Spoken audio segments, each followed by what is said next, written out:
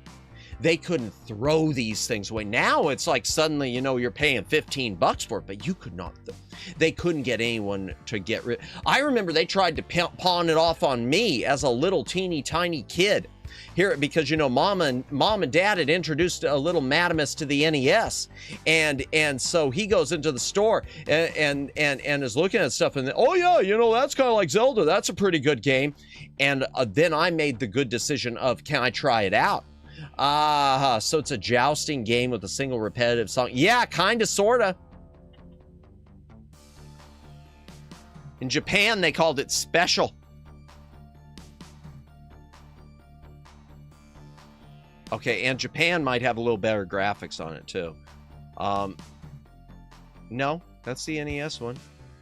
Yeah, this is a dungeon. You can't even see the bats. The dungeon, the coloring of the dungeon, the biggest problem is you can't see the enemies.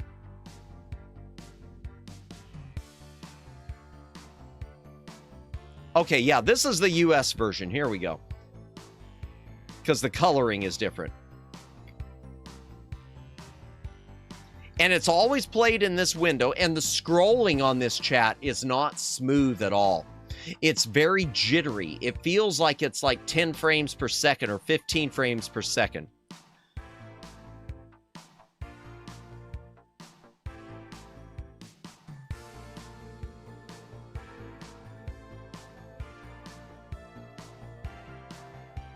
Yeah. And what else should I say about this? Oh, and the story for the game. Let me go back to the beginning of the screenshots. Do they show the, oh yeah, here, this is, they show it at the beginning of the, here on the special, but it's the same on the NES one. If you wait long enough, the opening titles here, they will, right here,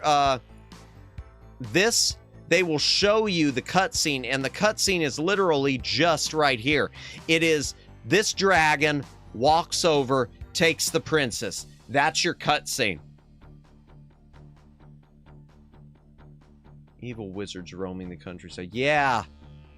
Oh, man. I'm going to open my eBay. I'm not logged in or anything, am I? How much is this bad thing? How much is this thing? Hide-Lide NES. How much is this? How much is this? Okay, there's an $11 copy. How much would it cost for, I wonder, what's the most expensive? I gotta see this. Who's trying to rip people off? Okay, there, wow, a WAAAP copy isn't even going in $1,000 territory, chat. A WAAAP sealed copy, graded at 9. Oh, well, it's a CIB. Yeah, graded at 9.8 is, or no, that's CGC. It's not WAAAP. It's not even getting $1,000 territory. Yeah, highlight takes me. Yeah, it takes me back too. I would play that on stream, but I don't know. I feel like that'd be a 5-minute stream unless, well, it'd be an hour of YAAAP, 5 minutes a game. Then we do a quick outro. Brand new. There we go. Brand new copy, factory sealed, 200. Here's the brand new also, 150. New other. So boxed copies aren't, yeah. It's such a bad game. It is such a bad game. It is such a bad game. What idiot would pay $200 for that game? Someone who just wanted to have sealed copy. Someone who just wanted to have sealed copies of everything. And that's the point, Daylin. It's fetching that little for sealed copy. NES games that are sealed, with a few exceptions, usually fetch pretty darn high. Even Super Mario Brothers, which, you know, everyone and their dog has, sealed copies fetch a lot. In fact, what's the lowest price copy? I failed to look for that. What's the lowest it's going for?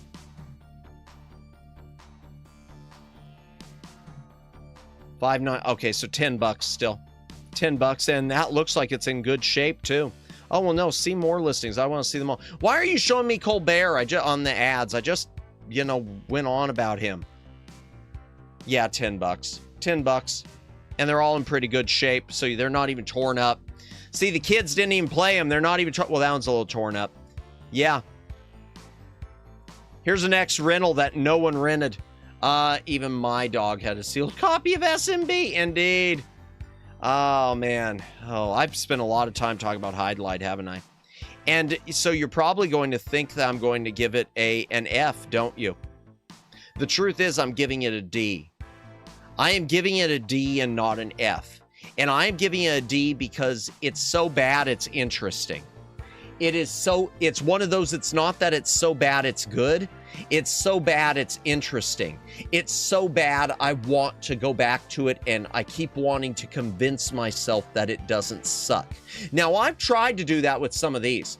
I tried to convince myself that Rocky and Bullwinkle didn't suck.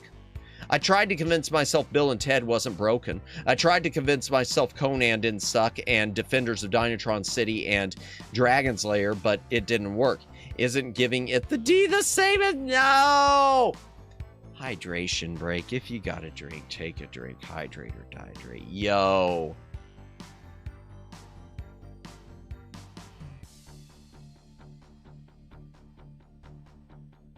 Ice Climber! Excuse me. Ice Climber is interesting. Ice Climber on NES is interesting, chat. And one of the things that makes it interesting is it feels like it should have been an arcade game, but it wasn't. The arcade game was just ported of the NES version called Versus Ice Climber. PC-88 is basically... Okay. That's interesting. And the Sharp X1.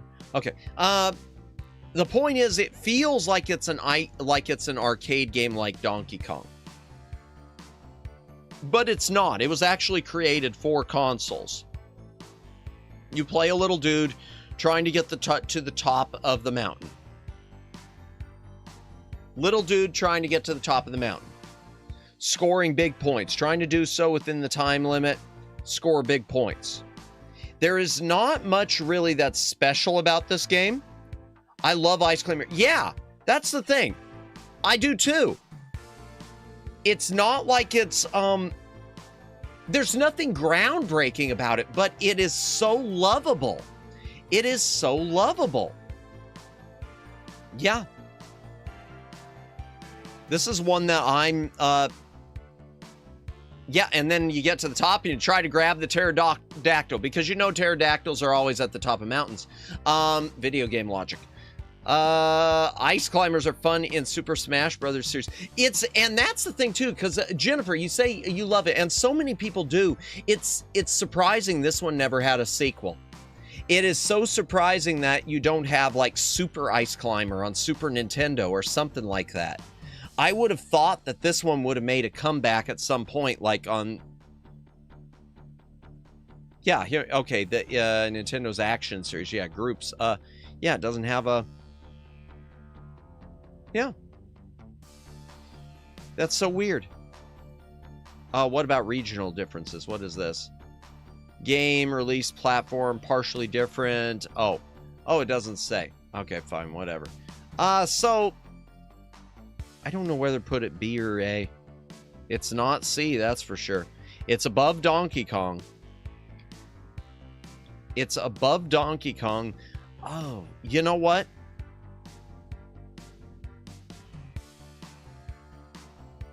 I was going to put it in B tier. But then, welcome in, Nick Gamer. Welcome in. I hope you are having a good Wednesday. We're just still working on the tier list. Trying to decide Ice Climber. I was going to put it B. But I put City Connection up here. And I feel like if I put City Connection, I feel Ice Climber belongs there because City Connection always, I mean, it's the same type of thing in terms of like arcade style and bigger than Donkey Kong. I'm equally surprised Panel de Pont, Tetris Attack didn't have more sequels in the West, given how fun they were. Yeah, it's interesting how it, there are so many alternate, like rename versions of it, but yeah, because, yeah, there's Tetris Attack. There is a Game Boy version. The Game Boy version is Kirby Star Stacker, I think. I think Kirby Star Stacker. In fact, let me look that up. I'm going to put it in A. I'm going to put Ice Climber there because I do really... I'm looking at what I got in B, though. I'm looking at what I got B. I'm looking at what I got A. Would I rather play...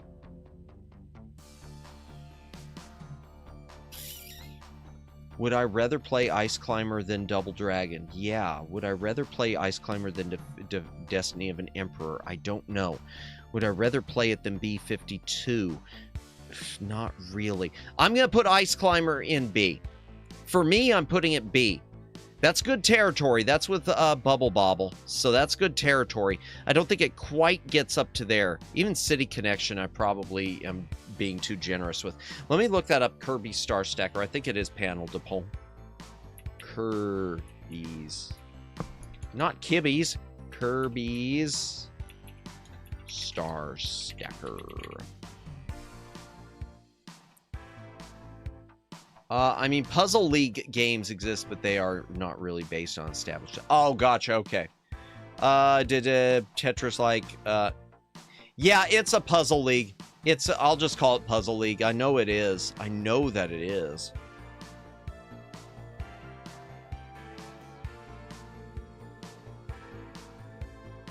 No, or maybe it's not. I don't know that it is. Okay.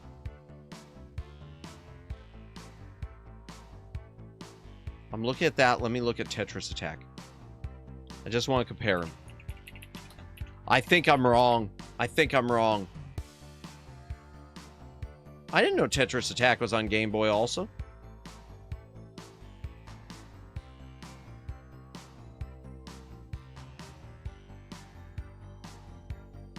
No, I think I'm wrong. I am wrong. Yeah, I'm wrong. I am wrong. I am wrong. Similar but different. Yeah, I'm wrong on that. Pay no attention to the fetish.com. That's from before. I have to explain that every time. Yeah, I do like Ice Climber, though.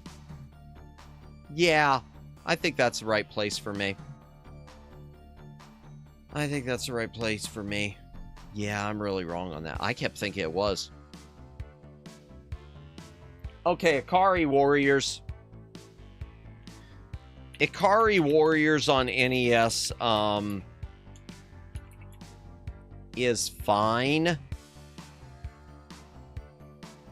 It's a top-down run and gun. The arcade version is miles better. The Atari 7800 version, I wish I could expand. He still leaves it there. What yeah, I'm leaving it in wait. Yeah, I'm leaving it B. Cuz I think Ice Climber's at least as good as Bubble Bobble. Maybe a little bit better. I don't know with City Connection. I got to think about that. I might come back to that one. That one I might take down a notch. Yeah, I'll come. All right, fine. I mean the website. Oh, yeah, I don't know why I keep forgetting to delete it. Well, no, I do know why. It's a case I want to do the test again on a stream. That's why I've left it there. And I don't know why, though, because I could just search it again. I could just search it again. Just a second. I want to double check City Connection.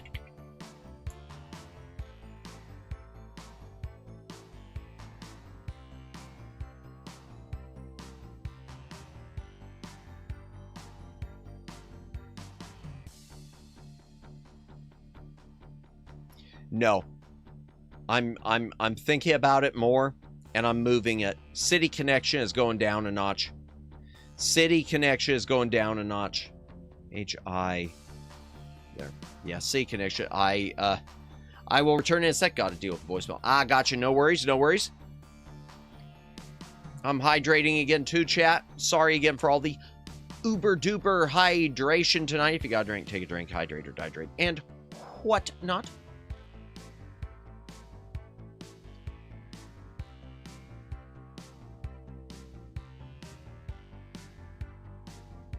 I'm just remembering how ear-grating Highlights music is, too. I might move it to F.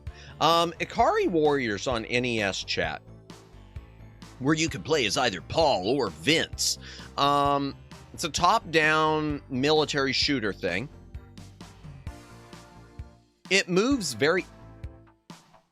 Wait a second, my chat disconnected. Why is this been happening so much? Just a moment, let me look in here. I gotta check this. Okay, I'm still connected there. I don't know why that keeps happening. It shows I'm still live. My chat lately keeps disconnecting here inside of, in fact, hold on. Test. Just want to make sure it pops up. Oh, wait. Oh. Okay, let me just do it that way. I can't type test. Huh. Yeah, my chat's not working here. Oh, there it goes. Okay, yeah, I don't know what's going on. My chat is acting kind of weird here. Top chat. Okay, and I'll switch it to live chat again. Yeah, I don't know what's going on with it. This has been, you know what? Maybe it has to do with me not updating my OBS. I haven't updated OBS yet, so it might be the new OBS is maybe fixing that. Maybe they've done something. I don't know. Weird. I hope everyone's having a good night tonight. Hope everyone's been having a good week so far. So I don't even see my character. Oh, just been killed. That's why. Okay. Inside of a tank. Your color looks much more pink than red. I barely sampled Ikari Warrior, but feels similar to Capcom's Commando with co-op. Indeed, it does. Welcome in, Sammy. Welcome in. It does. The only thing different in arcades, the only difference, not on NES, but arcades, it had rotary joysticks where in addition to moving up, down, left, right, you could turn them 360 degrees to rotate your character for the direction he'd fire. The NES does not duplicate that. It moves slow. I remember this game moving really, really slow. Oh, that's the unexplainable boss of level 3. That's interesting. I never made it to level 3. Welcome in, welcome in. There's two-player co-op. Yeah, that's one good thing is the two-player simultaneous. But compared to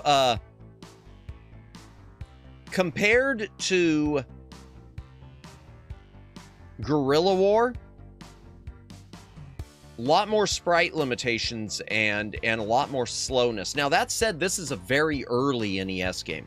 This is like early generation in the US third-party game. But it's just not a great game. It's just not that great. It's not a D tier, but it's definitely a C tier. Ikari 2. Victory Road. Was this the game with the BBA code, or was that something else? It might be. Let's find out. Let's find out. Let's check your game facts. Strange to think these two soldiers were later part of King of Fighters character. Were they? I didn't know that. It makes sense because they were S and K, but I didn't know that. Huh. Cheats. Yep, player 2 can enter player 1. Enter one player game with ABBA on controller 2. Continue game. When you get game over, press ABBA. Good to know. Thank you. I didn't know that. I never cheated with it. I just lost. Ikari 2. Let's see. Ikari 2 is Victory Road, sometimes just called Victory Road. This is a weird one. This is a weird one because this one... So this is a weird one, and it's different on NES than it was in the arcade. There is an arcade version of Victory Road, and it is a very different game. Ikari Warriors 2 Victory Road on NES. One player or two player again. It's a top-down again. It's got some voice samples, but they're not that great. Come on, let's fight! Ralph and Clark were longtime fighters in KOF. Ralph and Clark, okay, and see, they were Vince and Paul in the U.S. Strange to think these two... maybe they were Ralph and Clark in Japan. Interesting, interesting, interesting.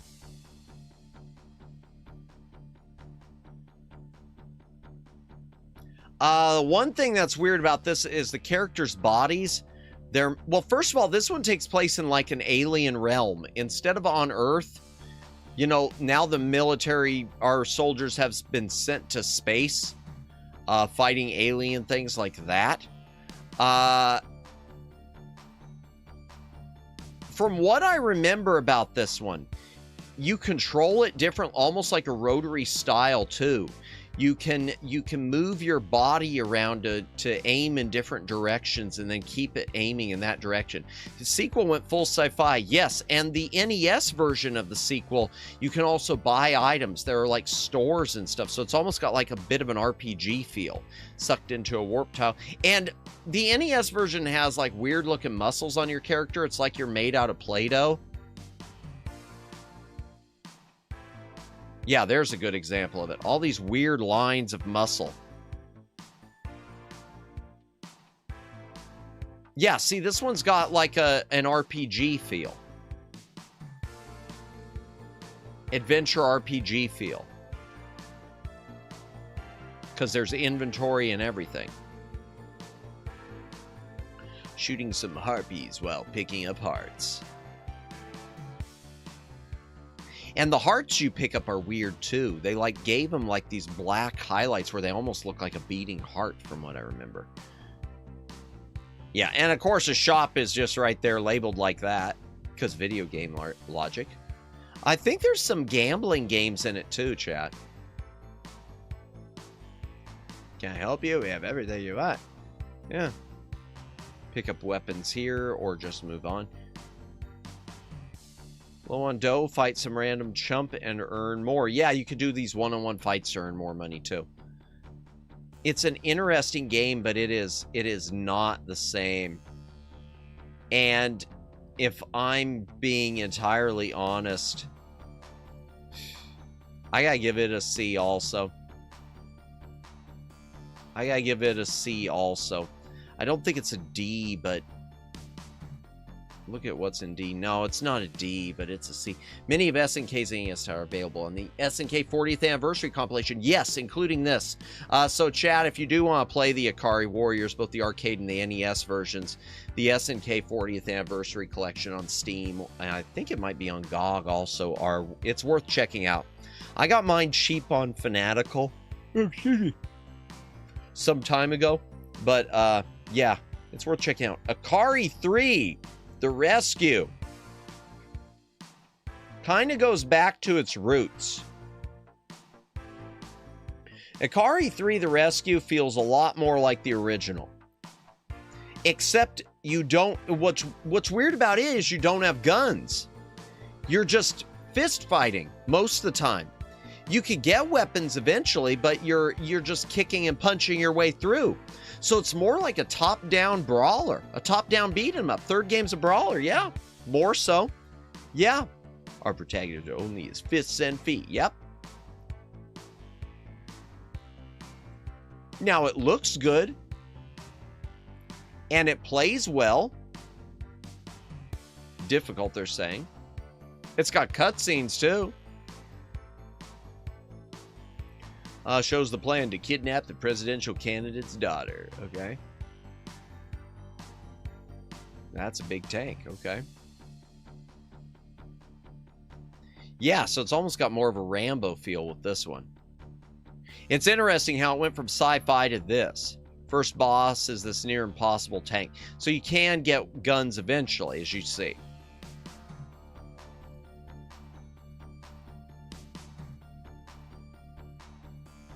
Throws a shuriken. So this one is a different can of worms. But the truth is, it's also, I'm putting it as a 3. I'm putting it, I mean, as a C. It's slightly better, but not enough better. It's slightly better, but it's just not enough. Not enough for me. Is it better than Cabal, though, I'm asking? I'm asking a lot of these. Some of these I might move. I might even move Cabal down, because I don't know that I really liked Cabal.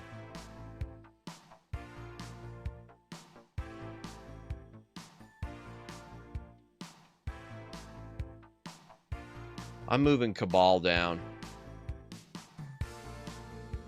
I'm really rethinking some of these. Okay, next up. Ooh. The only Electronic Arts game I've got on NES, they didn't do it, but EA did not make many games on NES. The Immortal, which is on PC and Sega Genesis and all sorts of other things. This thing's on a lot. It's on a lot. Oh, I guess it's been reissued to PlayStation 4 and whatnot. Screenshots. Also on Nintendo Store Online, Nintendo Switch Online. Good, it should be. It's an interesting game. The Amiga one looks like it's probably the best looking. Genesis, I've never played the Genesis one. It looks good too. I'd like to play the Genesis one. DOS one I know looks good, but apparently it's missing music and stuff. It's not the best one. The NES one doesn't look the greatest, chat, but it looks good for NES. This is like an isometric puzzle action game. I think it does have passwords for game save. I thought maybe it doesn't. Oh, maybe it doesn't. We'll see as we go. Hydration break, chat. If you got a drink, take a drink. Hydrate or dehydrate.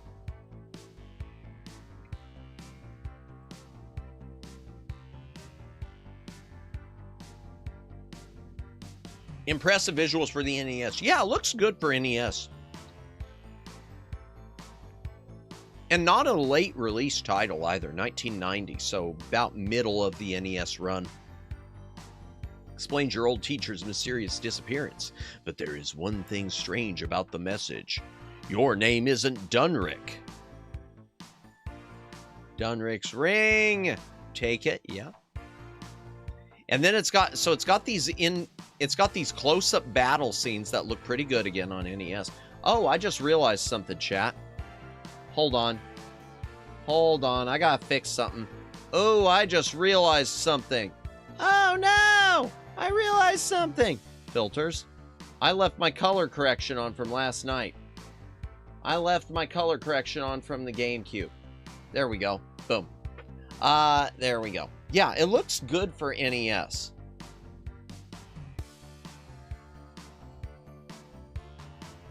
I like the Immortal overall. I think the Immortal's a pretty good game. I've never played all the way through it, though. Don't interfere. Wait a second, I'll rescue you. NPCs to talk to.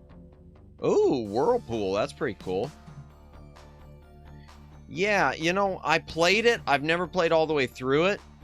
I'm going to give it, to me, the Immortal, though, is a B. It is a B. I don't think it's an A, because to me, it isn't infinitely revisitable, but it's definitely B tier, which is pretty good. Godzilla's B tier just because nostalgia. Yeah, I'll put Immortal there. Impossible. Ugh. I love me some adventure RPGs. Yeah, I love them too. I wish there were more. I know there was something about Immortal that I didn't like as well. I like it, but there's still better ones. Oh my gosh. Impossible Mission 2. This is a weird unlicensed one. So Impossible Mission 2 is actually by a big company. It was by once big company Epix. And this was a big game on Commodore. Commodore 64 had Impossible Mission and the sequel Impossible Mission 2. The sequel got ported to NES, and it was released by unlicensed by two different unlicensed companies. If I can find it. Okay, no, they don't have good, it was two different companies. Let me see if it's got under releases here. They don't have the artwork for both of them. Atari DOS. Okay. Yeah, NES, you had the 1989 release of it, which was from American Video Entertainment, developed by Novatrade. And Novatrade was a big company, a pretty big name at that time, too. So it's strange that this wound up with an unlicensed company. Then 1991, it was released published by Epix themselves, which must be the edition that I've got. And it doesn't, yeah, SEI. No wonder, SEI, there you go. SEI, because the later ones were by SEI and the labels were black and white, or they were color, but they're really cheap paper that's all like bubbled up. And the plastic is really cheap. Clever of the devs to flip the title of the TV series Mission Impossible to avoid copyright. Indeed. Oh, yeah, back in Commodore 64 days, yeah. It's weird that they didn't release the first one to SNES, especially since it wasn't licensed. But this is a game that it just doesn't look good. This is the NES version. And this is the game. It's sort of a combination puzzle platformer. And it's one of those games I've never understood what I'm doing when I play it. Even though I've got the manual, I don't understand what I'm doing. Using a computer terminal. Great. Search the gymnasium. Path to the next tower is still locked. In fact, what's it say with the overview? 7.3, that must not be talking about the NES version. You've 8 hours to prevent Elvin, a psychotic genius, from destroying the world in this sequel to Impossible Mission. Enter Elvin's tower fortress, avoid his robots, assemble security combinations for each tower, recover musical sequences and tie them together into a full melody to reach Elvin's central control room. Impossible Mission is considered a banger on C64. Yeah, see, exactly, Twin Opinion. So that's why I thought, ooh, this is going to be great on NES. Oh, this is going to be great. Everyone talks about this on C64. Looking at the ratings here, just from some critics. Amiga version, 97%. Commodore 64, 96. Amiga, 92. ZX Spectrum, or and another one, both 90%. Amiga, 86. Amiga, Atari ST, DOS, 84. That's pretty good. Where's NES? NES, 78% by Power Play. What is they? Oh, well, they're German. Only one NES rating.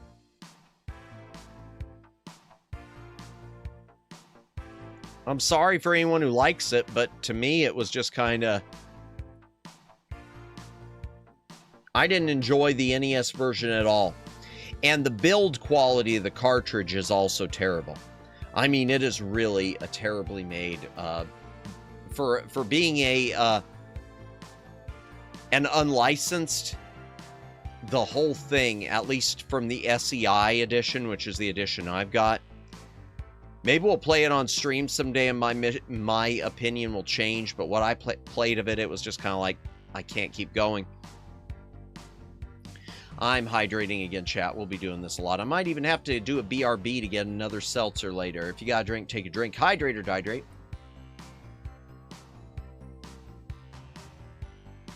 But that's another thing, Twin Opinion. With it being considered a banger, and Epix being a big name, I'm surprised Milton Bradley didn't have it. Because Milton Bradley released California games from Epix. Or even Acclaim, because I know Acclaim had like Winter Games or one of those from Epix. So I don't understand how Impossible Mission of all things wound up in the hands of this unlicensed company. Like twice. Indiana Jones and the Temple of Doom. Oh, God.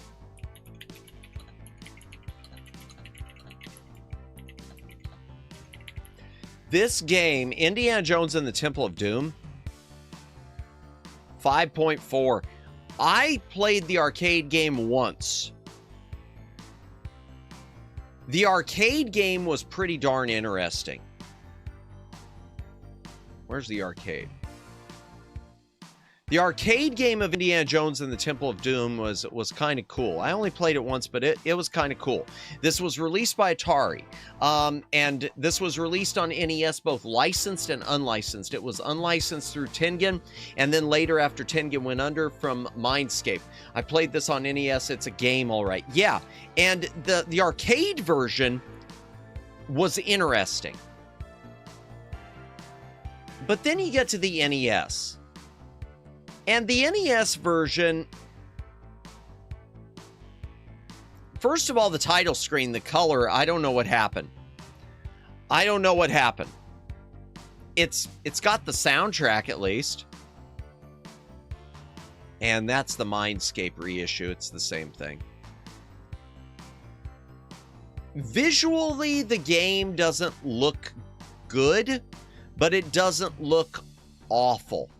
It's a Tengen release, and Tengen's releases were not terrible, but some of them lacked some polish. And I love Tengen as a company because Atari.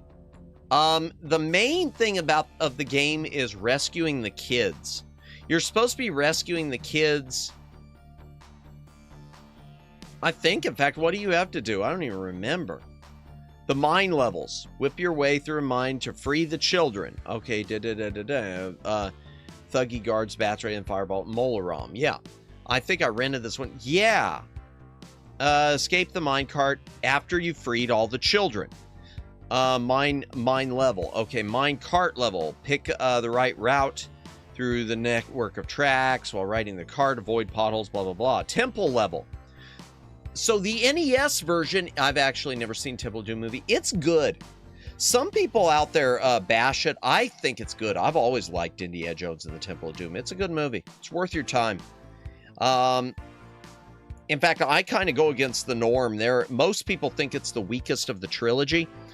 I'm an outlier. I think they go in order. I think Raiders is the best. I think Temple of the Doom second, and Last Crusade third.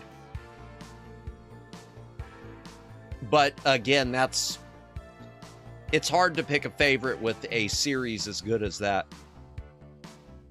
So mine levels, you're rescuing the little kids. The mine carts, again, you're rescuing kids.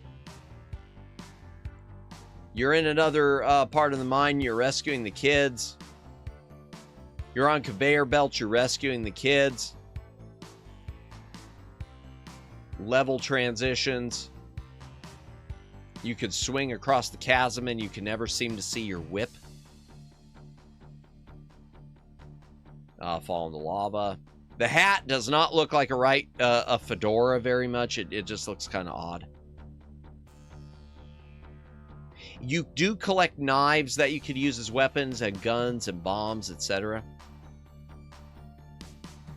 I don't remember what everything does. But yeah, this one, I'll tell you, the NES version is missing taking the Sankara stone. Does it have the Kalima Shakti Day? Welcome in, the Shy Siren. Welcome in. I hope you are having a great night. By the way, there's Shy Siren's channel. Be sure to check out our channel. And earlier, chat, we posted the link to her new, to her cover from Legend of Zelda Ocarina of Time. Amazing job on that, Siren. I was raving about it earlier. Your audio mixing. No. See, hear me out. I know that good things usually don't come from hear me out. Your audio mixing on that for being, I mean, I know it was a cappella, but the mixing on that was really, really good. Really good. So yeah, major kudos on that. I hope it gets lots and lots and lots of views. Praise the Siren. She loves it. I know I'm not trying to embarrass you. I promise. I'll stop. But seriously, chat, if you have not checked out her new cover, be sure to do so. Give it some love. Show it some likes. Let's make sure that the YouTube algorithm picks it up, because it deserves to be picked up by the YouTube algorithm. I'll believe you, man. Thank you. Of course. I mean it. Seriously, it's awesome. Yeah, exactly. Yes. Do it. Yeah. Welcome in, Seraphis. Welcome in. You know what? I am gonna post the link again. I am going to post the link again. There. Boom. Ha. Where is it?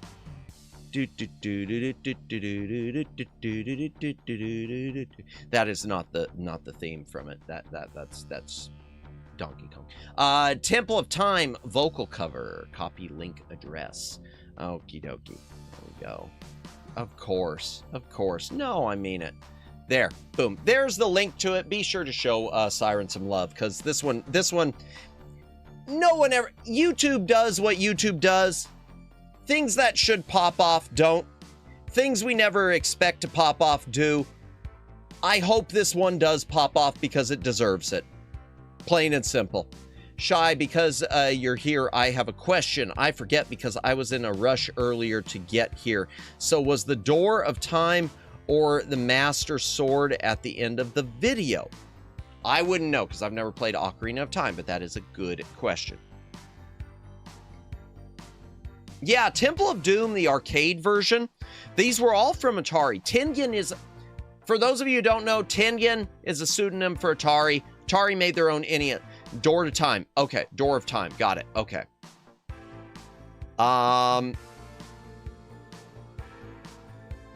Temple of Doom in arcades, which was also by Atari, was good. The NES version's missing a lot of stuff that shouldn't be missing.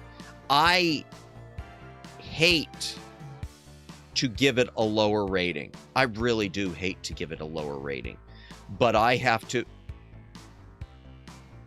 I'm giving it a D. I want... It's Indiana Jones, and I want to love it.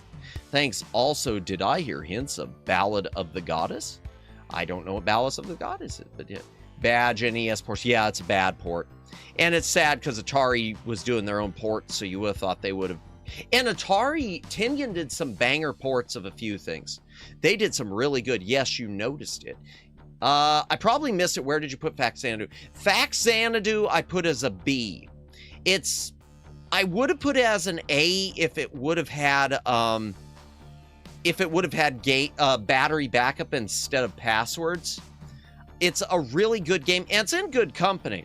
I mean, B, there are really good games as B. Battletoads, Double Dragon, Godzilla, which, well, that one probably doesn't deserve to be there, but I put Ice Climber. It's in good company. Bubble Bobble. Yeah, but I put it as a B. It just misses a little bit of the mark for me. I need to play it again, though, because I do like Faxanadu. I've never played all the way through it. I remember playing it, but never playing all the way through it. Yeah. It is one of those underrated gems, so I'm probably underrating it, too. My position on it may change on it if I revisit it, because we put some ones already that I've wondered. I played it as a kid, but wasn't a very good enough gamer to get very far. Yeah, I don't remember getting very far, even though I played it a little later on. But just when I was judging it later on, it reminded me of another one, which, if it's ever on Nintendo Switch Online for you or anyone else, if you ever get a chance, this one that I put in the A list plays very similar. Battle of Olympus it's a Greek or Roman mythology themed side-scrolling adventure game. It has game saving with a password also. It plays like Zelda 2, Adventure of Link, but without the overhead map. If you ever get a chance to play that, Battle of Olympus, I've never played all the way through it, but it's pretty darn good. I played it again in high school, and I got a bit farther, but still never far enough. Oh, let me back this up. Never really far enough to say if it was a good game. I thought it was good. I just don't think it's great. Yeah. It is good, though. Just for the record, is Dr. and Jekyll and Mr. Hyde in the bottom tier of the list. Welcome in, Mahese. Welcome in. I want to double check. You're going to be shocked. It is not. Jekyll and Hyde is right here in D.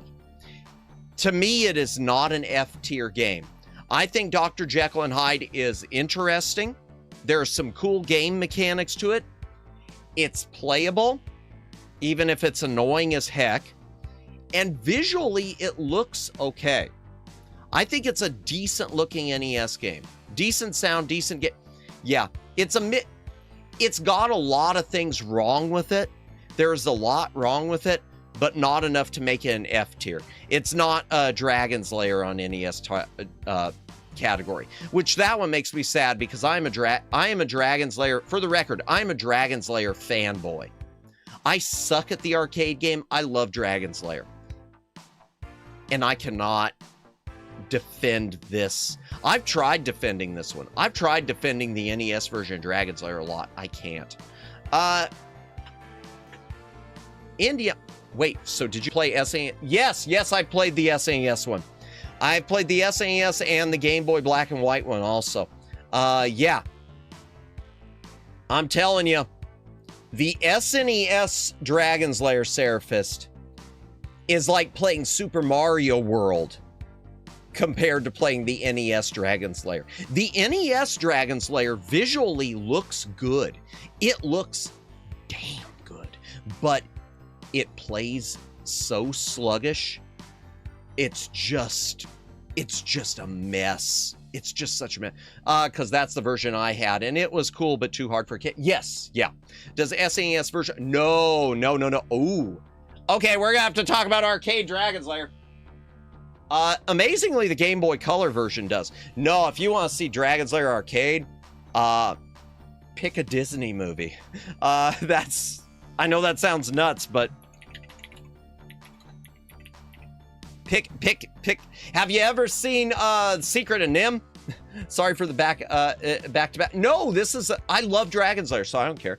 Dragon's Lair, the fantasy adventure. Sullivan Blue. That's not the right one. All right, which one is it? 1984. It's earlier than 84. So Dragon's Lair was it? That is BS. 5 point B. Oh, this is the Coleco version. That's the Coleco version.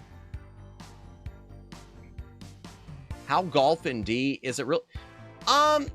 Again, it's subjective. I'll answer that in a moment. Dragon's Lair. This is the actual gameplay of Dragon's Lair in 1983. Well, that's the 3DO version. Where's arcade?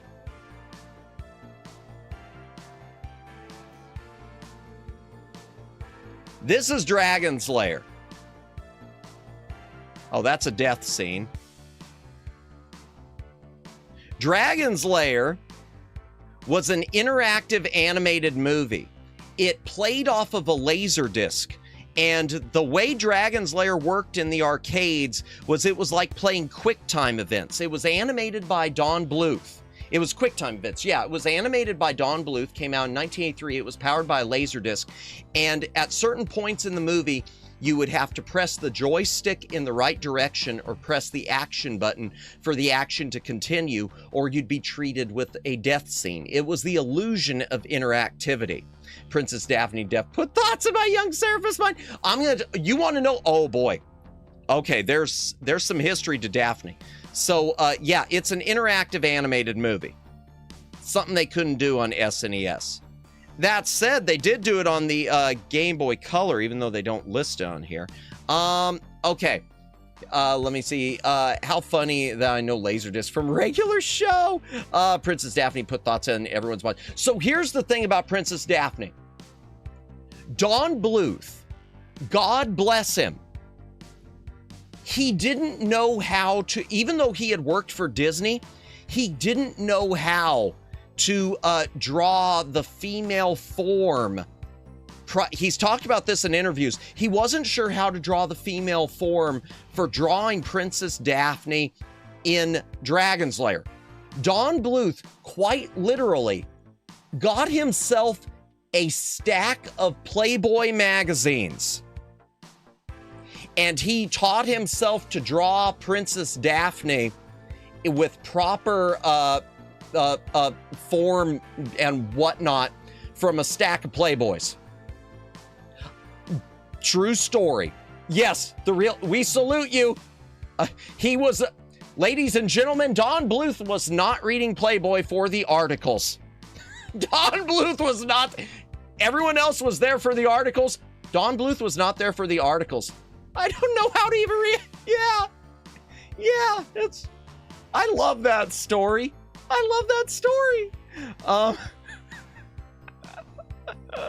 As everyone does. Playboy princess for children. Pretty much, yeah.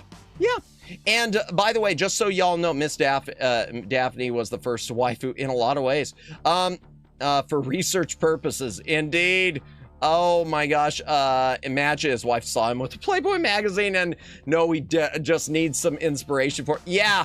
All I gotta say is, I hope he wasn't married at that time, because how do you explain that away? Honey, I know that I could be, I know I should be using you for my inspiration, but Playboy, how do you explain that away? I actually did read the book of Playboy articles, had no visuals, only text articles from the magazines. You mentioned that to me before, Dalen. One last thing about Dragon's Lair. It is very historically significant. As far as I know, the Smithsonian Museum only has 3 arcade machines in the museum, unless it's changed by now. Pong, Pac-Man, and Dragon's Lair. Dragon's Lair was a runaway flash-in-the-pan hit. And there were a lot of Laserdisc games like this that followed, but it was one of those things that it was cool when it happened, and then it sort of ran its course real quick. Wife or girlfriend walks in the room. Honey, this isn't what it looks like. Yeah, no kidding. Golf. Okay. My defense of golf is it's okay, but I'm not a good judge. I'm not a good judge at NES Golf because I am not a golf player. Likewise, Greg Norman's Golf Power. It is a lot of reviews say that it's one of the best NES golf games. I'm just not a golfer, so it's hard for me to judge. And it's missing that arcade fun aspect to it. That said, there is another golf, which I don't think I'd put on here yet. Yeah, we haven't gotten to it yet. Whenever we get to it, NES Open Tournament Golf, which is more of a Mario Golf, that one's going to be higher on the list because it's got more of the cartoony, fun, sort of approachable for everyone aspect. Golf, with all the different club choices and everything else, it just doesn't feel very approachable unless you know about golf. NES Golf was one of the first games CEO Mr. Iwata programmed at the time. Really? I mean, it's historically significant, but I mean, it's just like Donkey Kong. Donkey Kong's important. And I do like Donkey Kong, but am I going to, if I got to choose between playing Donkey Kong or playing Faxanadu, I'm going to play Faxanadu. Gunsmoke, I'm going to play Gunsmoke. Dragon's Lair, I'm going to play Donkey Kong. Dragon's Lair Arcade, S tier. Oh, that said, I did mention with Dragon's Lair, just a moment. Do they, where's the list? Conversion, they don't have it on here. Game Boy Color. Just so you guys know, Dragon's Lair on Game Boy Color, which was done by Capcom, I don't know how this happened, but Game Boy Color got it. Dragon's Lair on Game Boy Color is the arcade version. It's rotoscoped animation, but it is the arcade QuickTime event version. It plays really, really well. It shouldn't. This game should not exist, but it does. Now there's a black and white Game Boy version though, which is not that great. It's another platformer, and of the platformer Dragon's Lairs, the SNES one's the best. NES is just 8-bit Game Boy Color looks shockingly good. Oh yeah, Capcom continues to be my favorite AAA dev. Capcom, yeah, I wish I could say Konami, but you know, Konami decided that pachinko machines were their priority. And decades ago, I would have said LucasArts, but you know, when they got sold to Disney, actually even before they sold to Disney. I'm going to tell you, I'm going off a tangent before we go into Indiana Jones, so it's fitting.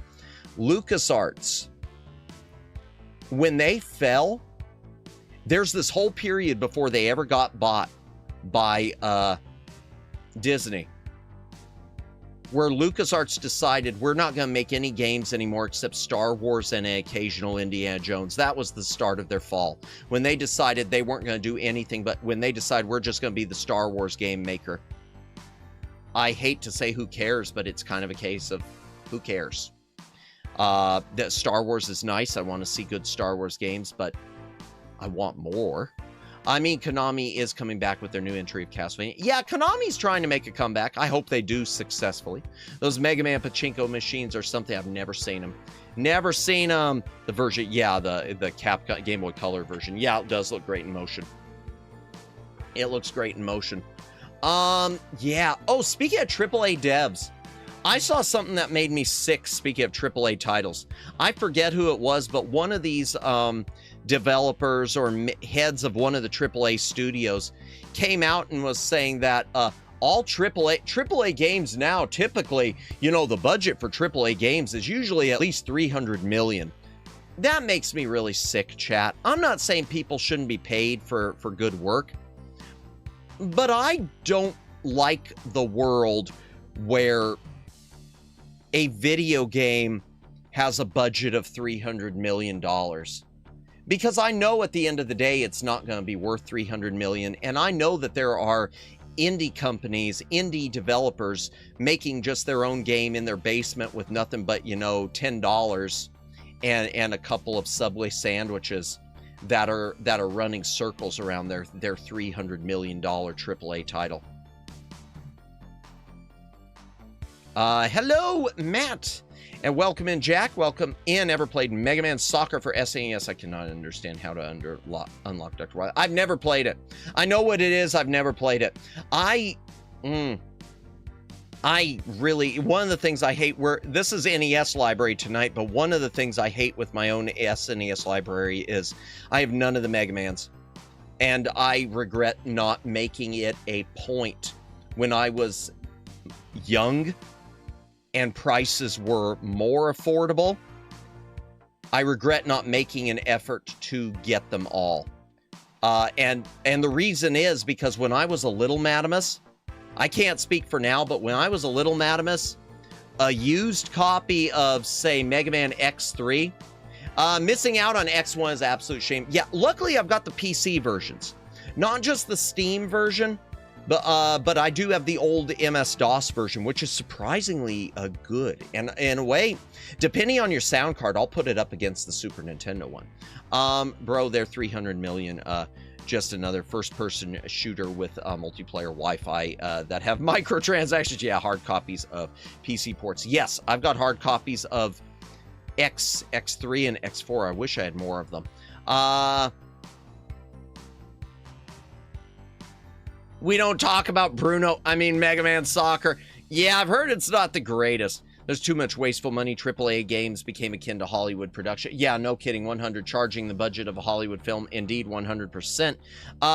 Yeah, I've never played it. I know what it is, Jack Lambert, but I have never played it.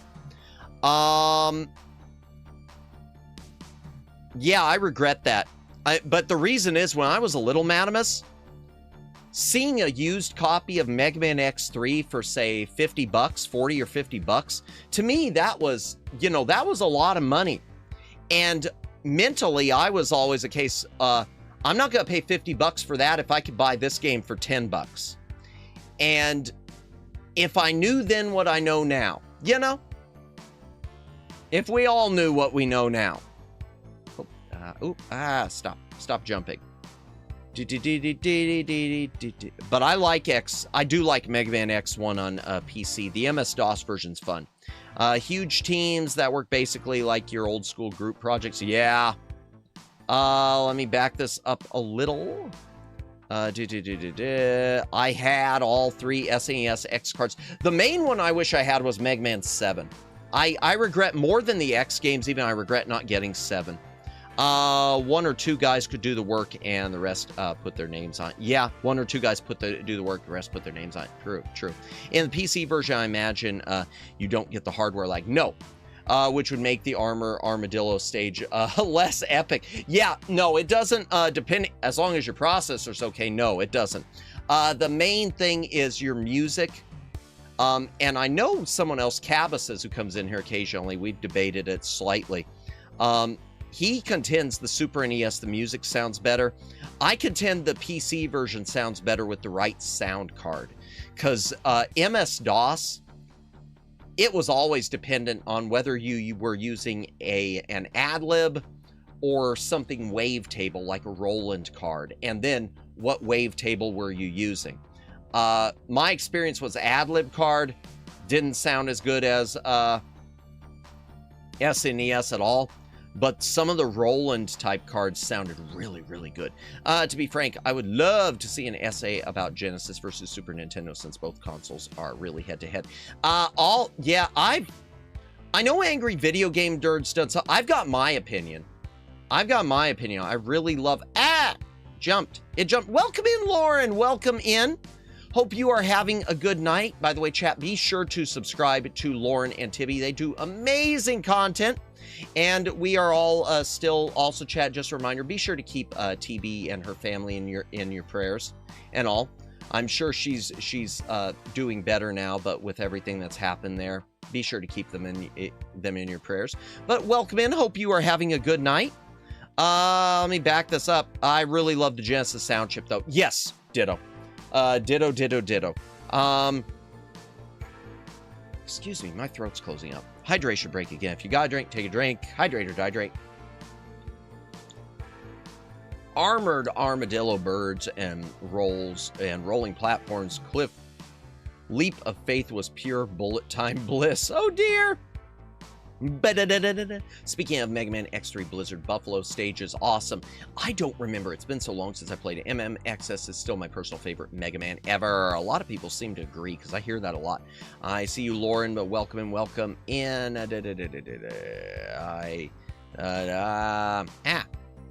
Madamus using MIDI through Sound Blaster was... Yeah, love it. Indeed. Hugs, man. Indeed. Back to lurk. Thank you for lurking. Enjoy your lurk, Lauren. Streets of Rage 2 OST, one of the Reason makes the Genesis really superior in most way, LMAO. So here's the thing, when it comes to me, the Genesis versus SNES debate. Okay, my opinion, if I had to pick hardware, if you were asking me right now to pick my favorite in terms of the hardware, my answer is Genesis. The sound chip is a matter of personal opinion. You either like the Genesis sound chip more, which is the last of the real chiptune systems, or you like the Super Nintendo sound chip more, which is MIDI, more wavetable-y based. So the music chip is, you know, okay, actually I should have said music chip, not sound chip. Music chip, it's just a matter of, you know, personal taste. Digital sound chip, Super Nintendo's better. It handles voices and things like that better. Genesis can handle voices well, but for some reason, programmers, including Sega, couldn't seem to do it right. So you get some random... You'd get one game where the digital sounds sound amazing and another where they sound like a scratchy mess. Super Nintendo has clearly the better color palette. 256 colors simultaneously on screen at once. Sega Genesis does not. It only has 64 colors simultaneously. So Sega Genesis did a lot of dithering and blurring effects, taking advantage of the limitations of CRT TVs and of its own video output to generate more colors and more transparencies that it could not do. So in that respect, Super Nintendo wins because when you output pure RGB from either system, Super Nintendo generally looks great. Sega Genesis, you see weird dithering patterns and lines and stuff which wasn't meant to be there because it was meant to be blurred. But Sega Genesis seems to have less of a sprite limitation than the Nintendo. So it can have more characters on screen at once. That's a big deal. Number two, Sega Genesis blast processing. Blast processing kind of is fake, but it's kind of true. Sega Genesis had a faster processor. Super Nintendo was 3 megahertz. I know, super small. 3 megahertz. Sega Genesis was 4 megahertz. And that 4 megahertz made a hell of a lot of difference. So while Super Nintendo, a lot of games would experience slowdown, Genesis did not experience it as much. But hey, the ads are amazing, though they really made stuff up. And yet iconic, but not fully made up because it is faster. I do like the extra resolution on Sega. Yep, extra screen space was nice for platforming. It's interesting on that because Super Nintendo people would say, well, look at how much bigger the character sprites are. They're bigger because it has lower resolution. Sega Genesis had higher resolution, so a lot of those games would wind up with smaller character sprites. Because higher resolution, everything on screen's smaller, and you're seeing more of it. But when it came down to it, really that processor difference, the processor made all the difference for me in which hardware I like better. The faster processor made a big difference. Nintendo dropped the ball. That was an unforced error and a half. There is no reason for Nintendo to have undercut themselves on the processor. And that made it took a long time for Nintendo to make up ground. Also, the lack of backwards compatibility. Sega Genesis was backwards compatible. You needed an adapter, but you could play Master System games through it. Super Nintendo was not backwards compatible with NES, and that was a major problem in the US. US parents especially did not want to have to upgrade and did not want to have two consoles plugged into the family TV. So that was an unforced error also. I'll read chat in a moment. But yeah, if I had to pick my choice as far as which one had better hardware, I'd say I prefer Genesis. In terms of the games, that's hard for me because the truth is there are more games on Sega Genesis that I like than there are on Super Nintendo. But there are more games that I absolutely love on Super Nintendo, of those games that I like. than there are on Genesis. So, for instance, Super Mario World, I really love, and Legend of Zelda: Link to the Past, I really love. But conversely, Sega Genesis, I'll have handfuls of games that I really, really like. So, it's hard. I love them both. I love both consoles, though. So it's hard. Really is hard. All right, I'm backing this up. I am backing it up. I am backing it up. Yuzo Koshiro is a genius Genesis composer. Yeah, Genesis music is something. The ads make it up, make it stuff. I do like the extra resolution indeed. Sega Genesis had great music, but if you want a perfect example of what can sound amazing when done correctly, but was not done correctly. There are two perfect words. Yeah, Sonic Spinball does not sound good. Exactly. Sega Genesis, when the music was done correctly, it sounds amazing. When it was done incorrectly, it sounds really bad. Marble Madness on Sega Genesis is pain to the ears.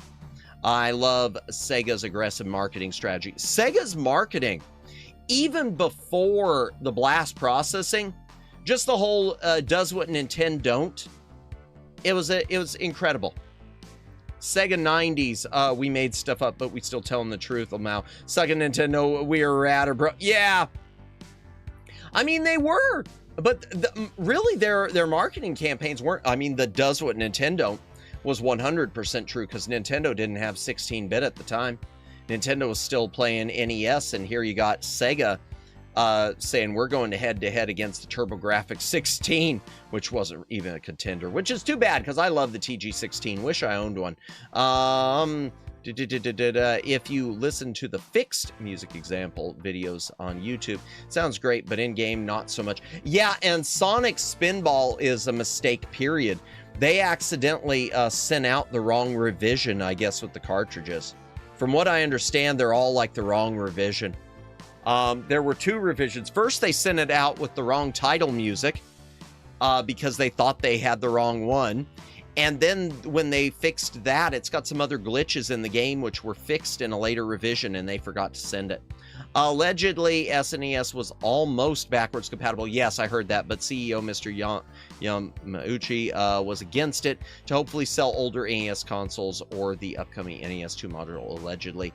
But what do I know? That, and yeah, I've heard that before. And I think that was true, and I think it's a misfire. That's the thing. I think it's true, but that was a misfire. Allegedly. We don't want to get sued, though. I don't know. Nintendo's going to sue you no matter what you do. I'm surprised they don't sue me for putting golf as D. Hydration break again. I'm going to keep drinking these. I'm going to have to do a BRB eventually, too, to get probably another seltzer, because I don't want to do just the water. What time is it? Wow, 11 almost. Oh, and for those of you just coming in at the top of the stream, we were debating... For those of you who didn't hear the news, those of you who are Lord of the Rings fans, our original poll, I wasn't trying to go political, but it kind of, you can't help it with a lightning rod like this. For those of you who didn't hear, Warner Brothers is planning to do a sequel to Lord of the Rings, and they've decided the person to write it is Stephen Colbert. So apparently they want to completely devalue their company before Paramount finishes the buyout. I don't know. Yeah. J.R.R. Tolkien, I don't want a sequel to Lord of the Rings. Warner Brothers, we're going to make it with Stephen Colbert. And we promise it won't be political. Really? That's all he's going to do. He's going to come out and he's going to say that this is some sort of allegory for whatever he disagrees with. Okay, that's all I wanted to say. For those of you who missed it, if you want to hear me ramble about that for an hour, top of the stream. You mean for infringing on their Team Rocket intellectual property rights? It's not Team Rocket! And I've got the pictures to prove it. Speak of Genesis music. Chip Maxman from Streets of Rage 2 was so good. I felt it's so illegal. I love the Streets of Rage 2 that is S tier soundtrack and then some. Worry not, we love nerdy app streams. And Maxman is super good to the point I felt disgusted of the talent. I need to listen to it again. I don't remember that one. I remember it wasn't Go Straight, was it? Or was that on the first one's soundtrack? I know the Stage 1 soundtrack I love.